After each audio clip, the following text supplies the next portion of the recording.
이스라엘 나라가 남쪽과 북쪽으로 처음 나누어지게 되었을 때 북이스라엘의 첫 번째 왕이었던 여로보암에게는 염려거리가 있었습니다.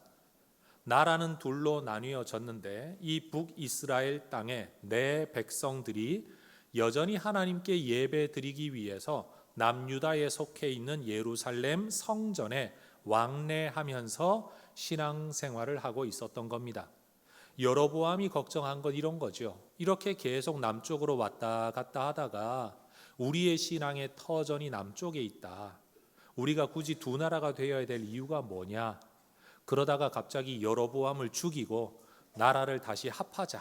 백성들의 민심이 그렇게 돌아설까 봐 여로보암은 걱정이 되었습니다. 그래서 사람들을 남쪽으로 가지 못하게 하려고 북쪽 땅에다가 가짜로 제단을 만들고 우상을 세우고 가짜 제사장을 세우고 가짜 절기를 만듭니다. 말 그대로 백성들의 마음을 하나로 모으기 위한 자기만의 종교 정책을 펴는 거죠. 그런데 이 정책이 역작용을 일으킵니다. 진짜 하나님에 대한 신앙을 가지고 있던 사람들은 이런 종교를 받아들일 수가 없었기 때문입니다. 가짜 제사장, 가짜 제단에, 가짜 우상에, 가짜 절기에 이것으로 신앙생활을 해라. 있을 수가 없는 일이었죠. 그래서 상당수의 많은 사람들이 아예 북이스라엘을 떠나서 남쪽으로 망명하고 말았습니다. 여로보암이 의도했던 것과는 전혀 다른 결과가 일어난 거죠. 그런데 우리가 지금 살펴보고 있는 이 아사 왕 시대에도 이와 비슷한 일이 반복됩니다. 지난 30여 년 동안에 아사라는 사람이 믿음으로 살고 그의 삶에 하나님의 은혜가 얼마나 많이 임하였는지를 소문으로 듣게 된 북이스라엘 사람들 중에 믿음 생활 잘하려고 하는 사람들이 나 이 땅 벗어나 저런 왕과 함께 저런 믿음의 지도자와 함께 살고 싶다라고 생각을 하면서 북이스라엘을 탈출하여 남쪽으로 내려가는 겁니다. 역대하 15장 9절에 이런 구절이 기록되어져 있죠. 이스라엘 사람들이 아사의 하나님 여호와께서 그와 함께 하심을 보고 아사에게로 돌아오는 자가 많았음이더라. 적지 않은 숫자, 많은 숫자의 북이스라엘 사람들이 아사에게로 몰려든 겁니다. 여러분, 이렇게 북이스라엘 땅을 떠나는 백성들을 지켜보는 왕의 입장에서 보자면 이건 내어버려 둘 일이 아니죠. 그때 북이스라엘의 왕의 이름이 바아사였습니다. 남쪽은 아사, 북쪽은 바아사. 여러분 볼 때는 헷갈리시지만 외국인이 볼 때는 한국에는 전부 다 김씨나 이씨만 사는 줄 아는 거하고 똑같습니다. 여러분 좀 웃어줘야 제가 넘어가는데 외국인들이 볼 때는 한국 사람들은 다 집안인 줄 알아요. 왜냐하면 킴이 그렇게 많고 이씨가 그렇게 많아가지고요. 근데 어쨌든 아사와 바아사. 그래서 북이스라엘의 왕이 하나의 정책을 펴니다. 1절 한번 보십시오. 아사 왕 제36년에 이스라엘 왕 바아사가 유다를 치러 올라와서 라마를 건축하여 사람을 유다 왕 아사에게 왕래하지 못하게 하려 하였다. 따라하십시다. 치고 건축하여 왕래하지 못하게. 북이스라엘의 왕이 남쪽 땅을 침략한 겁니다.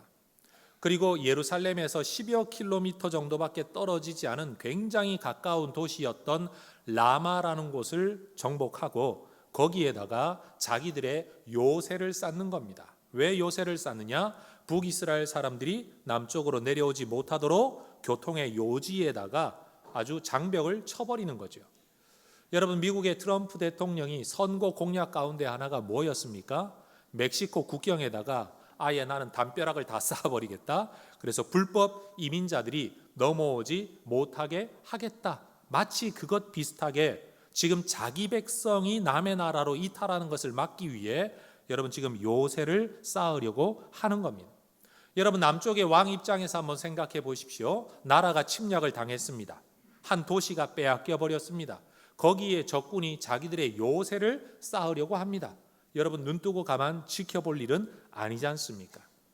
여러분, 아사 왕은 이 문제를 어떻게 대처할지 아마 연구했을 겁니다. 고민도 했을 겁니다. 회의도 했을 겁니다. 그러다가 자기들 나름의 하나의 전략을 세우게 됩니다. 2절과 3절 한번 볼까요?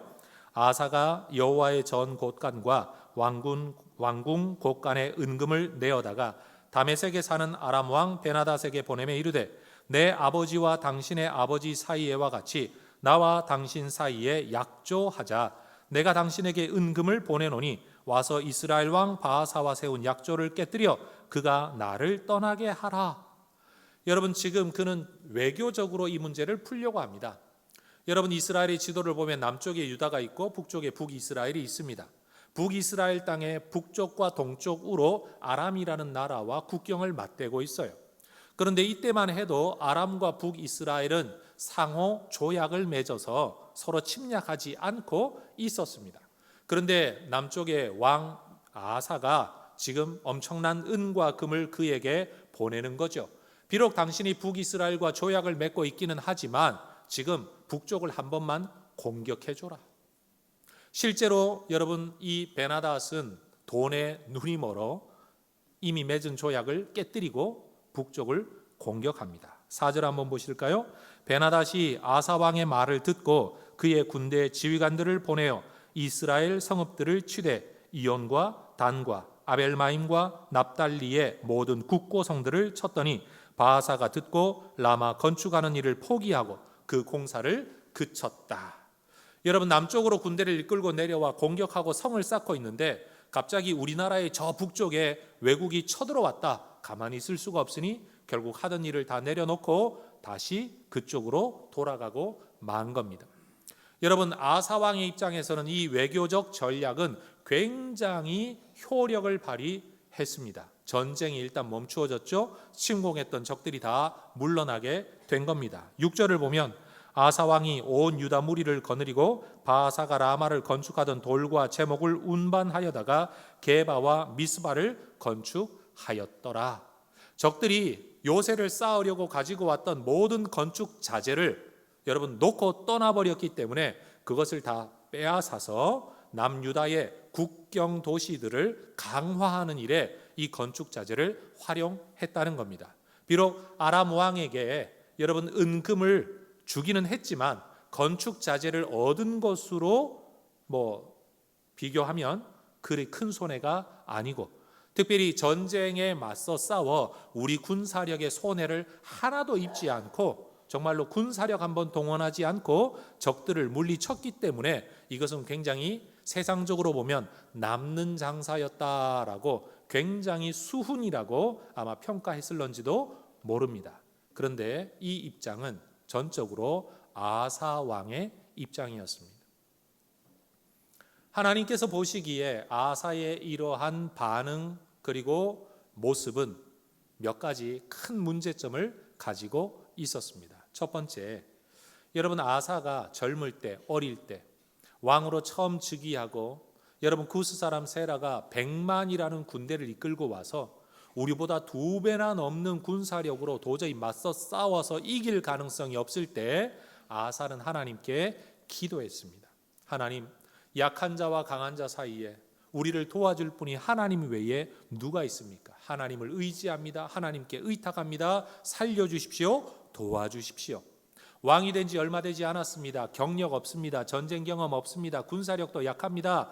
외교력도 없습니다. 어디에다 기댈 데가 없는 겁니다. 하나님께 기대었습니다. 그때 하나님께서 기적적인 방법으로 이들을 물리치시고 그들이 군수 물자를 끌고 온 모든 것들을 여러분 아사는요 다 노획물로 삼아 나라의 부강한 경제력의 이유가 되기도 했었습니다. 그랬던 아사가 지금 이 북이스라엘의 작은 침략 앞에서는 기도하지를 않습니다. 하나님을 찾지 않습니다. 하나님의 이름을 부르지 않습니다. 하나님을 의지하지 않습니다. 어쩌면 35년 동안의 왕으로서의 경험, 외교력, 쌓아둔 군사력, 아니면 국제관계의 흐름을 너무 잘 알고 있었던, 어찌 보면 세상적으로는 지혜와 연륜이 너무 커져버리니까 하나님을 의지하지 않는 사람이 되고 말았다는 겁니다. 더군다나 아사가 베나닷에게 갖다 바친 은금이 어디에서 나온 것인지를 한번 보십시오. 성경 2절을 보면 이 상당량의 은금은 여호와의 전 곳간에서 꺼내어 온 겁니다. 요즘 말로 하면 이게 뭐냐면요, 교회의 헌금을 가져다가 정치적인 목적을 위해 이방 왕에게 갖다 바쳤다는 겁니다. 여러분, 이 은과 금은 여러분 15장의 이야기를 보면 그가 구스 사람 세라의 100만의 군대를 이기고 난 이후에 우리에게 이 전쟁의 승리를 주신 하나님, 그리고 그들의 전쟁 물자를 우리의 모든 자원으로 공급해 주신 하나님께 감사해서 그 자신이 하나님께 갖다 바쳤던 은금이기도 했습니다. 여러분, 은혜를 경험할 때는 하나님께 예물을 바쳤다가 지금 은혜를 떠나 하나님 의지하지 않을 때가 되니까 마치 교회의 헌금을 내 적금 찾아 쓰듯이 꺼내어다가 여러분 이방의 왕에게 갖다 바치며 문제를 해결하고 있는 겁니다. 여러분, 원래 성전의 은과 금은 국고가 아닙니다. 그것은 오직 성전을 보수하기 위해, 그리고 예배를 위해, 종교 정책을 위해서만 쓸 수 있는 예산인 겁니다. 그런데 아사 왕은 지금 거기에 손을 대는 일을 전혀 두려워하지 않았습니다. 그리고 이 본문 속에서는 드러나 있지는 않지만 이스라엘 전체 역사를 두고 볼 때 세 번째 중요한 문제가 있습니다. 그것은 지금 북이스라엘과 남유다는 비록 두 나라로 나눠져 있기는 했지만 하나님 보시기에는 한 나라였습니다. 한 민족이었습니다. 그동안 자기들끼리 치고받고 싸우더라도 여러분 하나님 보시기에는 같은 나라, 같은 민족의 문제였습니다. 그동안은 외부 세력이 개입된 적이 없습니다. 그런데 지금 아사 왕은 북쪽과 남쪽 우리 민족끼리의 문제를 해결하기 위해서 여러분 외세의 세력을 돈을 주고 불러온 겁니다. 이 일은 앞으로 어떻게 진행이 되는가 하면 여러분 남유다와 북이스라엘 사이에 앞으로도 있게 될 분쟁이 있을 때마다 외부 세력이 개입하게 된 시초가 됩니다.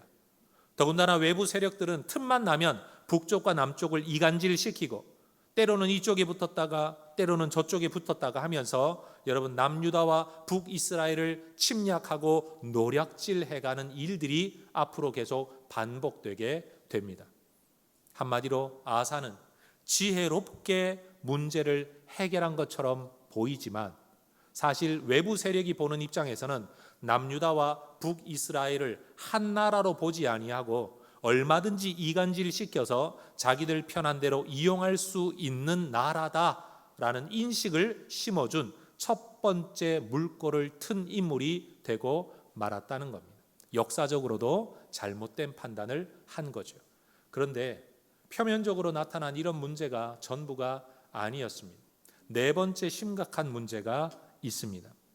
아사의 이러한 판단과 대응은 당장은 북이스라엘을 물러나게 했습니다. 그런데 아사가 꿈에도 생각하지 못했던 하나님의 계획을 어그러뜨리는 계기가 되었습니다. 성경 7절을 같이 한번 읽어 보겠습니다. 그때에 선견자 하나니가 유다 왕 아사에게 나와서 그에게 이르되 왕이 아람 왕을 의지하고 왕의 하나님 여호와를 의지하지 아니하였으므로 아람 왕의 군대가 왕의 손에서 벗어났나이다. 아람 왕의 군대가 왕의 손에서 벗어나 버렸습니다. 여러분, 이건 아사가 생각지도 못했던 일입니다. 하나님께서는 기도하는 사람, 믿음의 사람 아사를 솔로몬과 다윗 때처럼 그의 영향력을 넓히셔서 그가 다스리고 있는 남유다의 견고함만이 아니라 그것을 넘어서서 창대함까지 아람 나라에 대한 영향력까지 넓혀주기로 우리 하나님은 뜻하고 계셨던 겁니다. 그런데 지금 이 아사가 아람에게 돈을 주고 도움을 받아 자기 문제를 해결함으로써 이제는 남유다가 아람 나라를 침략하거나 공격하거나 이길 수 있는 여러분 아무런 명분이 없어져 버리고 만 겁니다. 하나님의 마음에는 아람 나라를 아사의 손에 붙여주려고 하셨던 겁니다. 그런데 아사가 기도 한번 하지 않고 하나님의 뜻 한번 묻지 않고 자기 경험, 자기 지혜, 돈의 힘, 외교력 이걸 믿고 여러분 이 일을 처리해버리는 바람에 하나님의 준비했던 계획이 완전히 무산되고 말았다는 겁니다. 어쩌면 아사는 야 하나님이 아람을 너한테 주실 수도 있어 라고 누군가가 말을 했다면 에이 내 형편에 우리 국력에 우리 군사력에 내 주제에 내가 그런 걸 어떻게 할 수 있냐 아마 이렇게 생각했을런지도 모릅니다. 내 나라나 평안했으면 좋겠다라고 생각했겠지요. 그런데 여러분 아사가 지나온 시간 동안에 그가 누렸던 것들도 따지고 보면 그의 능력 때문에 누린 게 아니었습니다. 그의 경험, 경력, 군사력, 지혜 이런 것 때문에 누린 게 아니었습니다. 내 힘으로는 이길 수 없는 전쟁입니다. 우리나라 이제 망하게 되었습니다라고 기도할 때 하나님께서 전쟁에도 이기게 하시고 자기 나라 안에 생산되지 아니한 물자도 들어오게 하셔서 이 나라의 안정, 이 나라의 경제적 부흥까지 하나님께서 하나님의 방법으로 만들어 주셨습니다.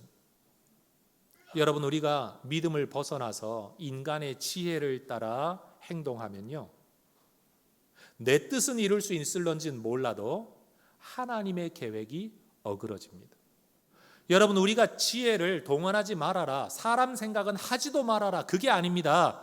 우리의 지혜로 할 수 있는 일에는 한계가 있다. 아사가 꿈꾸고 생각했던 형통한 삶이라는 것은 내 나라가 평안한 게 전부 다였어요.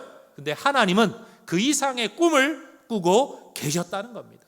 만약 아사가 하나님 앞에 기도하기를 하나님 이 문제를 어떻게 처리하면 좋을까요? 하나님의 계획은 무엇입니까? 하나님의 뜻은 무엇입니까? 하나님의 방법은 무엇입니까? 라고 기도하고 응답받아 이 문제에 대응을 했다면 아사는 단순히 남유다의 작은 나라 왕이 아니라 아람에게도 조공을 받는 어마어마한 영향력을 가진 사람으로 성장되어질 수 있었다는 말입니다. 여러분 누가 우리 인생길을 가로막고 있을까요? 다른 사람일까요? 아닙니다. 우리 자신이 우리 길을 가로막고 있는 겁니다.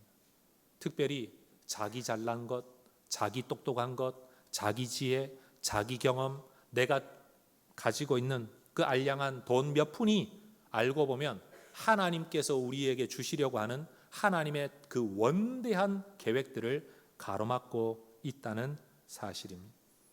고린도전서 2장 9절에 이런 말씀이 있습니다.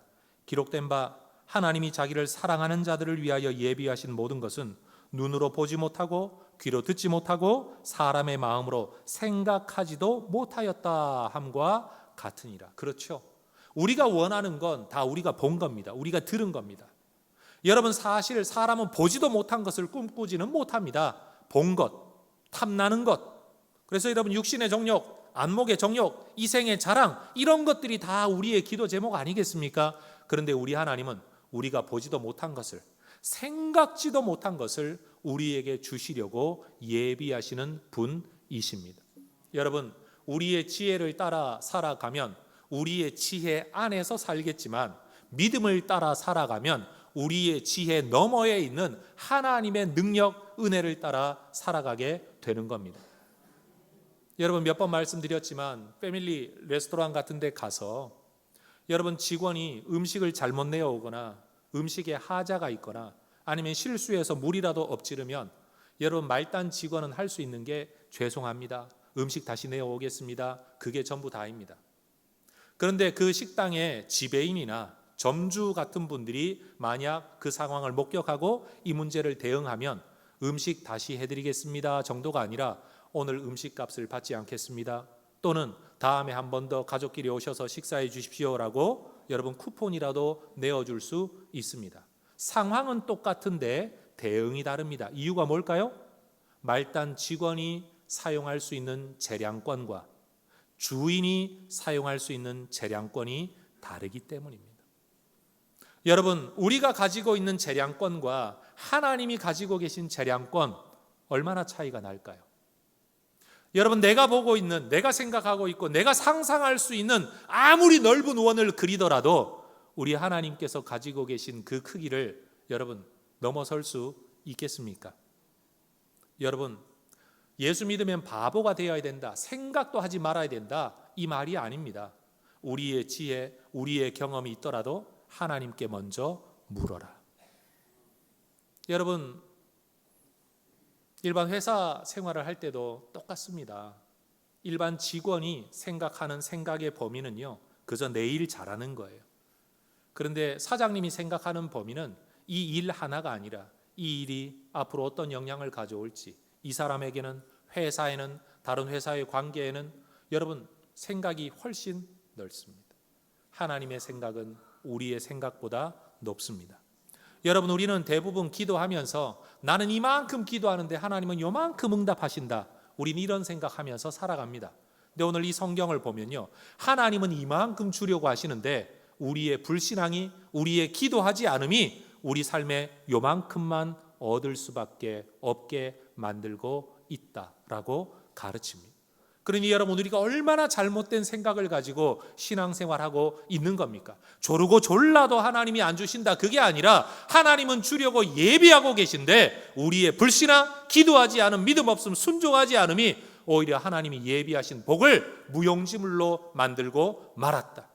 전 이런 상상을 한번 해봐요. 만약 우리 교회 70년의 역사 가운데, 여러분의 지나온 인생과 신앙생활 가운데 하나님께서 우리에게 주시려고 준비해 놓았던 것들 가운데 우리의 어떤 불신앙 때문에 주지 못하고 수포로 돌아가고만 하나님의 계획이 무엇인지 그 리스트를 우리에게 만약 하나님께서 알려주신다면 아마 우리는 여기 전부 다 통곡하고 앉아 있을 거다. 하나님께서 혜성교회를 통하여 이루려고 하셨던 그 고비 때마다 예비해 놓으셨던 하나님의 복 앞에서 우리 당회가 결정한, 우리 교회가 결정한, 지도자들이 결정한, 담임 목사님 또는 지도자들이 포기하고 말았던 어떤 이유, 물론 그것은 표면적으로는 교회 안정이었을 겁니다. 표면적으로는 평안이었을 겁니다. 교회 유익이었을 겁니다. 그런데 여러분, 그 결정 때문에 더 큰 하나님의 계획이 이루어지지 못했다면, 만약 그것이 무엇인지를 우리가 알게 된다면 아마 우리는 오늘 여기 앉아서 통곡하며 예배하게 될는지도 모르겠다. 여러분, 이것이 제가 하나님 앞에서 탄식하는 기도의 제목입니다. 하나님, 내가 생각하는 내 삶의 창대함은 여기까지인데 우리 하나님이 저에게 주실 수 있는 창대함은 어디까지인지 제가 가늠할 수가 없습니다. 여러분은 여러분의 인생을 누구 손에 맡기시겠습니까? 여러분의 지혜, 여러분의 능력에 맡기시겠습니까? 하나님께 맡기시겠습니까? 사실 저는 개인적으로 어렸을 때부터 제 인생을 꿈꾸며 살아왔습니다. 저는 제 꿈이 여러분 어렸을 때부터 굉장히 분명했습니다. 초등학교 때부터 나는 어디를 거쳐 무슨 일을 하겠다, 이게 제 꿈이었습니다. 그런데 제가 자라나는 우리 집안의 환경을 아무리 들여다보니까 부모님이 제 뒷바라지를 해줄 수가 없어요. 아무리 생각을 해도.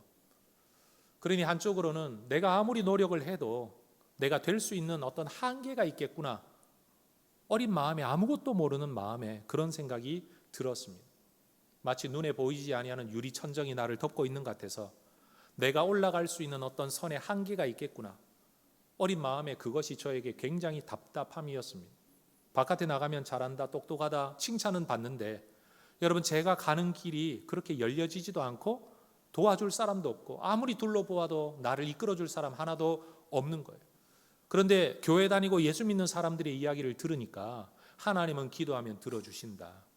성경을 보면 아무것도 아닌 사람이라도 하나님이 쓰시기 시작하면 정말 엄청난 인물로 우리 하나님이 쓰신다라는 이야기를 들었을 때 여러분, 저는 그 하나님을 믿고 싶었어요. 솔직히 말하면 저는 저 개인의 야망 때문에 우리 하나님을 믿고 싶었습니다. 붙들고 싶었습니다. 왜요? 내가 생각하는 내 꿈만이라도 이루어줄 수 있는 하나님이라면 나는 그 하나님을 믿겠다. 그런데 그 하나님을 믿고 성경을 읽으면서 보니까 내 꿈과 야망, 그건 정말 아무것도 아닌 것이고요. 모든 사람의 삶을 그렇게 바꿔놓을 수 있는 이 하나님을 자랑하고 이야기하는 게 훨씬 더 의미 있는 삶으로 제게 받아들여져서 여러분, 그 청소년 때로부터 오늘까지 저는 이 설교자의 길을 걷고 있습니다. 후회하지 않습니다. 그러나 여전히 제 마음속에 소망이 있습니다. 내가 생각하는 내 인생의 성공, 내 삶의 형통함은 내 머릿속에 한계 안에 지어져 있지만 우리 하나님께서 나를 향해 가지고 계신 계획은 헤아릴 수 없는 것이다. 내 인생 누구에게 맡겨야 되냐? 내 능력에 맡길 거냐? 내 지혜에 맡길 거냐? 내 경험에 맡길 거냐? 사람에게 맡길 거냐? 아니다. 오직 하나님만이 내 모든 그릇을 넘어서서 나를 쓰실 수가 있다. 여러분, 이 하나님을 여러분의 하나님으로 모시기를 주의 이름으로 축원합니다. 여러분, 대부분의 사람들이 교회 다니면서 기도할 때도 내 머릿속에 있는 계획이 이루어달라고 기도해요. 내 뜻대로 되게 해달라고 기도해요. 그런데 하나님 보시기에는 얼마나 가소로울까요? 야, 네가 생각하는 그 원을 네가 생각할 수 있는 만큼 그려봐라. 그런데 내가 살짝 그리는 그림도 네가 그리는 그림보다 더 크다. 여러분, 다윗이 왕이 될 걸 꿈이나 꿨을까요? 여러분, 다윗이 자기 자손 대대로 왕의 자리에서 이어지기를 여러분 꿈이나 꿨습니까? 기도한 적 있습니까? 없습니다. 꿈꾸지도 않았고 기도하지도 않았습니다. 그런데 하나님은 그를 세우셨습니다. 여러분, 우리 하나님의 손에 붙들리면, 하나님 손 의지하며 살아가면 우리의 삶은 우리가 꿈꾸는 그 이상의 삶이 될 것이다. 여러분, 우리 하나님 붙들고 살아가시기를 다시 한번 주의 이름으로 축원합니다. 여러분, 선지자가 이 메시지를 전합니다. 8절입니다. 구스 사람과 룹 사람의 군대가 크지 아니하며 말과 병거가 심히 많지 않았습니까? 그러나 왕이 여호와를 의지할 때에 여호와께서 왕의 손에 넘기지 않으셨습니까? 능력으로 이긴 겁니까? 당신의 힘으로, 지혜로 이룬 겁니까? 아니지 않습니까? 오직 하나님 인정하고 하나님 의지하고 하나님께 기도할 때 이 모든 것 이루어주지 않으셨습니까? 여러분, 하나님은 지금 아사에게 말씀하고 계신 겁니다. 너의 지나온 시간을 한번 되돌아 보아라. 지난 35년을 한번 되돌아 보아라. 여기까지 온 게 네 능력으로 된 게 뭐가 있냐? 네 힘으로 된 게 뭐가 있냐? 다 하나님 의지할 때 주어진 은혜 아니더냐? 여러분, 우리의 삶은 우리에게 무엇을 설교하고 있습니까? 오늘 이 자리에 오기까지 여러분의 삶은 여러분에게 무엇을 설교하고 있습니까? 여러분, 하나님은 돌아보라고 말씀하십니다. 아니하더이까? 아니하더이까? 그렇지 않았습니까? 그런데 왜 지금 이제 와서 다른 길을 가려고 하십니까? 지나온 35년간의 아사의 삶에 임했던 평안은 오직 하나님의 은혜였습니다. 신앙의 결과였습니다. 하나님을 의지했을 때 주어진 하나님의 은혜, 복이었습니다. 그래서 세상에도 이런 말이 있지 않습니까? 도토리가 100번 구르는 것보다 여러분 호박이 한 번 구르는 게 더 멀리 간다는 말이 있습니다. 여러분, 우리가 아무리 지혜를 짜내고 10사람 100사람이 모여 앉아서 협의를 한다고 할지라도 하나님의 지혜를 대신할 수 있겠습니까? 사람이 자기 전 재산을 모아, 온 교인이 전 재산을 모아 여러분에게 다 준다고 할지라도 우리 하나님께서 여러분에게 주시려고 하는 것, 여러분 그것보다 크겠습니까? 여러분, 하나님 붙드는 게 진짜 복 받는 인생의 비결입니다. 사람 붙드는 게 아닙니다. 여러분, 하나님 붙드는 게 삶의 비결인 겁니다. 만약 우리의 잘못된 판단이 그 하나님의 복을 걷어차는 일이 되고 만다면 여러분, 얼마나 안타까운 일입니까? 여러분, 작은 지혜로 큰 복 걷어차지 마시기를 축복합니다. 여러분, 쓸데없는 자존심으로 하나님이 주시려는 큰 복 걷어차고 외면하는 어리석음 범치 않기를 축복합니다. 여러분, 아사는 자기의 지혜, 자기의 판단, 자기의 돈, 힘, 외교력으로 이 땅의 전쟁이 멈추어질 줄 알았습니다. 그리고 실제로 내 지혜와 외교력으로 전쟁 멈추지 않았느냐, 침공한 적들을 물리치지 않았느냐 자랑했을런지도 모릅니다. 그런데 9절 한번 보십시오. 이 일은 왕이 망령되이 행하였은즉 이후부터는 왕에게 전쟁이 있으리이다. 아사는 전쟁을 끌어낸 줄 알았습니다. 물리친 줄 알았습니다. 평안을 회복한 줄 알았습니다. 그런데 그 일이 오히려 또 다른 전쟁을 불러오는 이유가 되었습니다. 여러분, 역대하 14장, 15장, 16장은 아사라는 인물을 다루고 있는데 여러분이 아사의 이야기는 신학적으로도 의미가 깊지만 문학적으로도 굉장히 놀랍습니다. 무슨 이야기냐? 14장 초반부에 하나님이 이렇게 말씀하셨습니다. 하나님이 아사의 일생에 평안을 주셨더라. 평안을 주셨다고 선포합니다. 그런데 갑자기 전쟁이 일어납니다. 절대 이길 수 없는 100만의 군대의 전쟁. 그런데 하나님이 평안을 주셨을 때 하나님 의지하고 살아가는 자에게 찾아온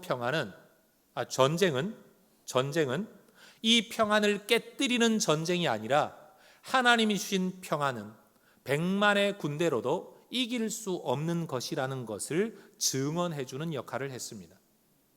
그런데 이 이야기가 아사의 삶 마지막 16장에 넘어왔을 때는 평안한 삶에 찾아온 전쟁을 인간의 지혜와 방법으로 전쟁을 해결하고 내가 다시 평안을 만들었다라고 했는데 알고 보니 인간의 지혜로 만든 평안은 평안이 아니라 오히려 또 다른 전쟁을 불러오는 이유가 되었다.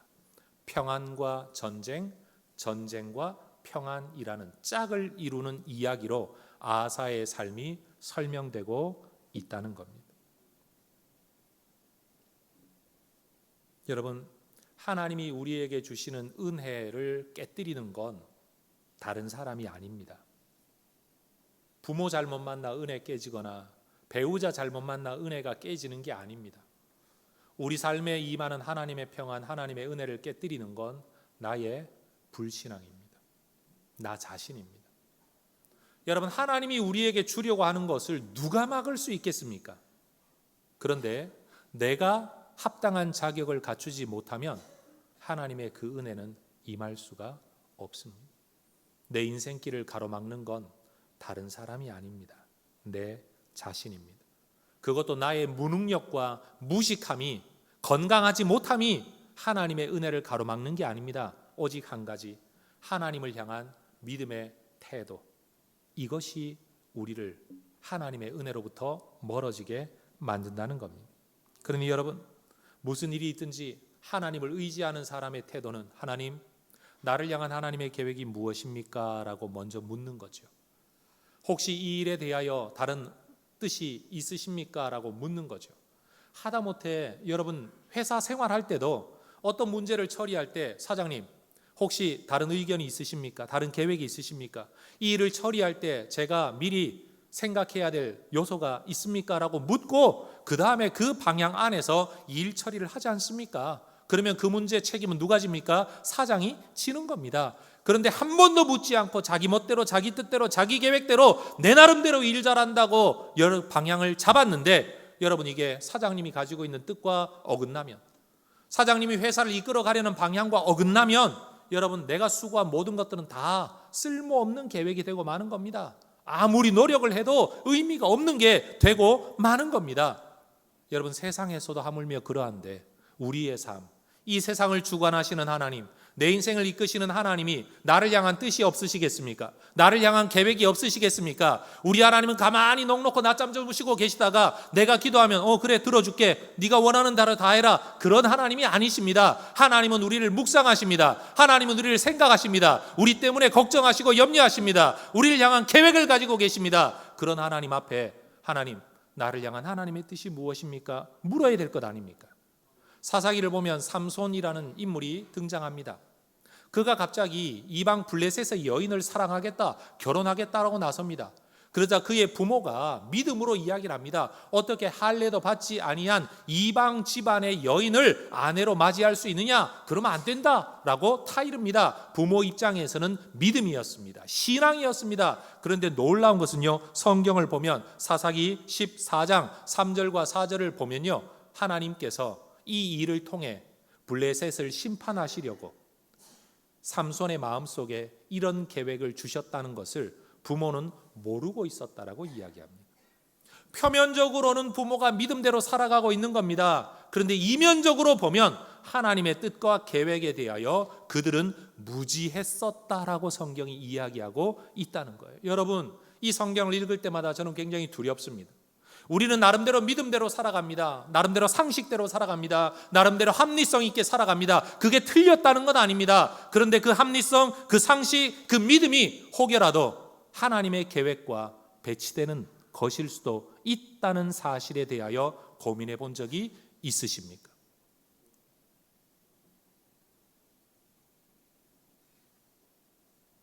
아사의 이러한 모습을 보면 여러분, 한때 믿음대로 살았다고 해서, 한때 기적을 경험했다고 해서 끝까지 믿음대로 사는 건 아니구나라는 것을 깨닫게 되죠. 그래서 신앙은 지혜, 능력 또는 한때의 체험이나 간증이 아니라 일생 동안 계속되어야 할 하나님 앞에서의 올바른 태도라는 것을 알게 됩니다. 자, 따라하십시다. 믿음은 태도입니다. 제가 이 교회에서 설교하는 한, 여러분이 이 교회를 출석하는 한, 여러분은 이 문장을 반복해서 아마 기억하셔야 할 겁니다. 믿음은 태도입니다. 여러분, 한순간 불타오르는 거, 그거 믿음 아닙니다. 한순간 헌금하는 거, 그런 거 믿음 아닙니다.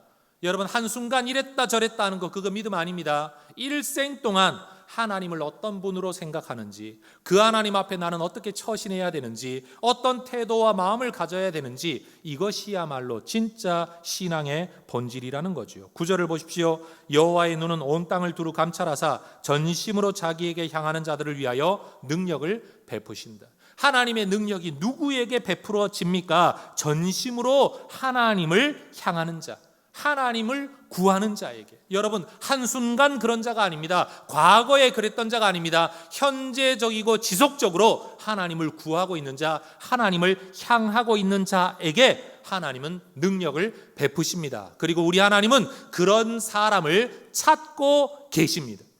우리가 하나님을 찾고 있는데 하나님이 응답을 안 하시는 게 아니라, 우리가 하나님께 기도하고 있는데 하나님이 능력을 안 베푸시는 게 아니라, 우리 하나님이 능력을 베푸실 만한 사람을 찾고 계시다. 그러니 여러분, 교회 안에 너무나도 쉽게 떠돌아다니는 많은 이야기들, 야, 기도한다고 응답 다 되냐? 기도한다고 하나님이 다 응답해 주시느냐? 야, 기도 아무리 많이 해봐라 하나님 주시는 거 요만큼이다. 여러분, 이 말이 전부 다 거짓말이라는 걸 우리는 배워야 합니다. 우리는 간절히 기도하는데 하나님이 능력을 안 베푸시는 게 아니라, 하나님은 지금도 능력 베풀 대상을 찾고 계시다. 능력 있는 자, 지혜 있는 자, 유력한 자, 네트워크 좋은 자, 인맥 좋은 자가 아니라 전심으로 자기에게 향하는 자. 여러분, 경험과 통치력과 집권력과 연륜으로 따지면, 여러분 35년을 왕의 자리에 있었던 아사가 훨씬 더 많은 통치력을 발휘하고 더 많은 안정적인 지도력을 발휘해야 마땅한 것 아닙니까? 그런데 오히려 35년을 통치한 아사는 하나님의 계획을 어그러지게 만들었어요. 그런데 오히려 35년 전에 아사는요, 경험도 없고 나이도 없고 연륜도 없고 아무것도 없는데 하나님의 능력을 이 땅에 불러오는 하나님의 사람으로 살았습니다. 여러분, 나이가 들고 연륜이 많아지면 신앙생활 더 잘할 거다, 거짓말입니다. 교회 오래 다니면 하나님이 더 많은 복을 주실 거다, 거짓말입니다. 우리 하나님은 누구든지 언제든지 전심으로 자기에게 향하는 자에게 능력을 베푸십니다. 그래서 여러분, 어릴 때, 청소년 때는 정말 철 모르고 세상 모르고 물정 몰라서도 오히려 하나님 붙들고 삽니다. 하나님 은혜를 베푸십니다. 그런데 세상 살면서 돈 무서운 줄 알고, 세상 무서운 줄 알고, 인맥 무서운 줄 알고, 영향력 무서운 줄 알고, 여러분 정치 무서운 줄 알고 살다가 이렇게 저렇게 이렇게 저렇게 인간의 지혜와 방법대로 살아가다가 교회는 오래 다녔고 직분자가 되고 장로가 되고 목사까지도 되었는데 오히려 하나님의 능력이 없는 사람들 얼마나 많습니까?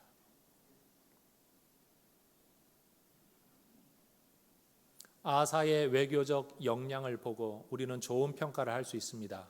야, 피 하나 흘리지 않고 군사 한번 동원하지 않고 쳐들어온 적들을 물리쳤다니, 역시 연륜은 무시 못해. 역시 나이는 어찌할 속일 수가 없는 거야. 역시 한자리에 오래 있다가 보니까 이런 지혜도 생기는구나. 아마 그랬을지도 모릅니다. 그러나 그것은 사람이 보는 관점이었습니다.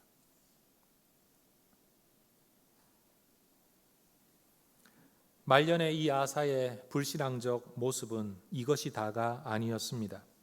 성경 10절을 한번 보십시오. 아사가 노하여 선견자를 옥에 가두었으니 이는 그의 말에 크게 노하였음이며. 요즘 말로 하면 목사 설교가 듣기 싫다고요. 목사를 감옥에 가두든지 내쫓아버렸다, 이런 소리입니다. 내가 35년의 통치 역량을 가지고 이 일을 이렇게 잘 처리했는데 지금 뭔 소리 하는 거냐, 쓸데없는 말 하지 마라, 듣기 싫다. 여러분, 하나님의 말씀 앞에 자기를 낮추었을 때, 전쟁에 이기고 돌아오는 그에게 하나님의 선지자가 나타나 선포했을 때 그런 말씀에 순종했습니다. 그때 하나님은 그에게 엄청난 복을 쏟아 부어 주신 거죠. 30년이 넘는 평안의 복을, 번성의 복을 주신 겁니다. 그 위에 아람까지도 주시겠다는 계획을 세울 만큼. 그런데 지금 아하사는 하나님의 말씀 위에 자기가 올라서 있습니다. 그러니 아하사가 지금 행하고 있는 행동이 한 번의 실수가 아니라 이미 그의 마음의 태도와 중심이 얼마나 하나님으로부터 멀어져 있는가를 보여주는 증거인 것이죠. 이 세상의 다른 어떤 것도 우리를 향한 하나님의 사랑을 끊어버릴 수 없습니다. 그런데 말씀 앞에 완고한 태도는 하나님의 모든 계획을 어그러지게 만들고 하나님과 우리를 단절시킵니다. 사무엘 이야기에 나오는 엘리 집안, 여러분 기억하실 겁니다. 대제사장 엘리가 자기의 아들들에게 이렇게 이야기를 했습니다. 사무엘상 2장 25절, 사람이 사람에게 범죄하면 하나님이 심판하시려니와 만일 사람이 여호와께 범죄하면 누가 그를 위하여 간구하겠느냐 하되 그들이 자기 아버지의 말을 듣지 아니하였으니 이는 여호와께서 그들을 죽이기로 뜻하셨음이더라. 여러분, 비록 영적 분별력이 어두워진 사람이기는 하지만 그가 하고 있는 말을 한번 보십시오. 사람이 사람한테 잘못하면 용서를 빌면 되지만 하나님 앞에 범죄하는 건 누가 대신 막아서 줄 수 있겠냐? 너희들 그렇게 살면 안 된다. 뜻을 돌이켜라. 하나님 무서워하며 살아라. 하나님 의지하며 살아라. 그랬더니 이 아들들이 아버지의 말을 듣지 않습니다. 그런데 이것은 아버지의 말이 아니라 하나님의 뜻이었습니다. 그랬더니 성경이 뭐라고 말합니까? 그들이 자기 아버지의 말을, 하나님의 뜻을 듣지 아니하였으니 이는 여호와께서 그들을 죽이기로 뜻하셨음이기 때문이다. 그러니 여러분, 말씀을 듣지 않는 태도 자체가 이미 하나님의 은혜 바깥에 있음을 보여주는 증거다. 하나님의 말씀 앞에 자기를 낮추는 사람만이, 겸비하게 하나님을 향하는 사람만이 하나님의 은혜 안에 있음을 우리는 보게 된다는 겁니다. 그래서 여러분, 역대하 20장에 보면 여호사밧이라는 유다의 왕은 백성들에게 이렇게 가르쳤습니다. 20장 20절에 너희는 너희 하나님 여호와를 신뢰하라. 그리하면 견고히 서리라. 그의 선지자들을 신뢰하라. 그리하면 형통하리라. 하나님을 신뢰해야 된다. 그러면 견고하게 될 거다. 그런데 그 길이 뭐냐? 그 실천적 방법이 뭐냐? 하나님의 말씀을 전하는 자들을 신뢰해라. 그러면 너희가 형통하게 될 거다. 성도 여러분, 우리 모두가 말씀 앞에 엎드리는 자 되기를 주의 이름으로 축원합니다. 이러한 아하사의 불신앙적 태도는 그가 죽을 때까지 변하지 않습니다. 12절 보십시오. 아하사가 왕이 된 지 39년에 그의 발이 병들어 매우 위독했으나 병이 있을 때에 그가 여호와께 구하지 아니하고 의원들에게 구하였더라. 몸에 병이 있을 때는 병원 찾아가면 안 된다. 성경 지금 그 말하고 있는 게 아닙니다. 사람에게는 도움을 요청하면서도 여러분, 위독한 지경에 이르러서도 하나님 이름 한 번 안 불렀다. 지금 성경이 하고 있는 말이 그 말입니다. 여러분, 그가 발에 병이 든 것은 단순히 정형외과적 병은 아니었던 것 같습니다. 왜냐하면 그 병 때문에 위독하게 될 정도면 학자들이 추측하기를 당뇨로 인한 괴사 또는 또 다른 어떤 병이 되어 목숨이 왔다 갔다 할 만큼 위독한 병이 발로부터 시작되었는데 이 위독한 지경에 이르러서도 하나님께 구하지 아니하였다. 초점은 여기 있는 겁니다. 의사에게 구했다는 게 초점이 있는 게 아니고 하나님께 구하지 아니하였다. 일생을 사는 동안에 상당한 기간, 약 35년의 통치 기간을 사는 동안에 하나님의 은혜를 구했던 아하사가 심지어 백성들과 15장에서 언약을 맺지 않았습니까? 하나님을 구하지 아니하는 자는 죽여도 마땅하다라고 그렇게 믿음으로 살려고 결단했던 아하사가 그의 인생 마지막 6년이라는 이 시간 동안 그 자신이 하나님을 구하지 않습니다. 그래서 누가 그를 죽이지 않아도 이미 그의 인생에 하나님의 역사가 죽어버렸습니다. 하나님의 새로운 계획이 죽어버렸습니다. 그리고 하나님의 구원의 손길이 죽어버렸습니다. 죽지는 않았지만 이미 죽음의 삶을 살아가고 있는 아사. 왜 이런 삶을 삽니까? 하나님을 구하지 않을 때, 하나님을 찾지 않을 때, 하나님을 의지하지 않을 때입니다. 성도 여러분, 예수 믿는 사람도 밥 먹고 살아야 됩니다. 일하고 살아야 됩니다. 인간관계 때문에 힘듭니다. 내 안에 있는 욕심 때문에 괴롭습니다. 예수 안 믿는 사람이나 믿는 사람이나 고민하며 살아가는 주제는 대부분 똑같습니다. 그러나 예수 믿는 사람에겐 한 가지 차이가 있습니다. 세상 사람들은 무슨 문제가 있으면 일단 잊고 보자, 술 한잔 걸치고 하소연이나 하자, 친구 만나고요. 누가 도와줄 수 없나 사람 찾아다니죠. 그런데 예수 믿는 사람들은요, 잊고나 보자가 아니라 하나님께 나옵니다. 누가 들어줄 사람 없나가 아니라 하나님께 기도합니다. 누가 도와줄 사람 없나가 아니라 하나님 도와주신다라고 믿고 하나님께 나옵니다. 한 가지 차이예요. 하나님 믿는 사람과 안 믿는 사람은 어떤 상황에서라도 하나님을 먼저 찾느냐, 아니면 하나님 없이 자기가 길을 찾느냐. 전 이 예배, 이 설교를 듣고 있는 우리 모든 분들이 하나님을 구하고 찾아서 하나님의 은혜를 누리는 인생 되시기를 축복합니다. 여러분은 꿈꾸지도 못했던, 이거나 잘 되기를 원한다라고 꿈꾸고 있는 여러분에게 하나님은 여러분 인생에 또 다른 아람까지도 주시려고 지금 계획하고 계세요. 여러분은 지금 눈앞에 있는 문제를 해결하겠다라고 기도하고 있지만 우리 하나님은 여러분이 생각지도 못했던 놀라운 것들을 주시려고 지금 준비하고 계셔요. 그때 불신앙으로, 욕심으로, 염려로, 근심으로, 걱정으로 행동하고 반응하지 마시고, 하나님, 나는 모릅니다. 나는 알지 못합니다. 하나님께서 내 인생 인도해 주십시오. 예수님이 내 인생의 주인이십니다. 내가 내 인생에 꿈꾸는 좋은 일보다 하나님이 내 인생에 더 좋은 일을 많이 계획하고 계심을 내가 믿습니다. 여러분 인생에 여러분 인생을 맡기지 마시고 우리 하나님께 인생 한번 맡겨 보십시오.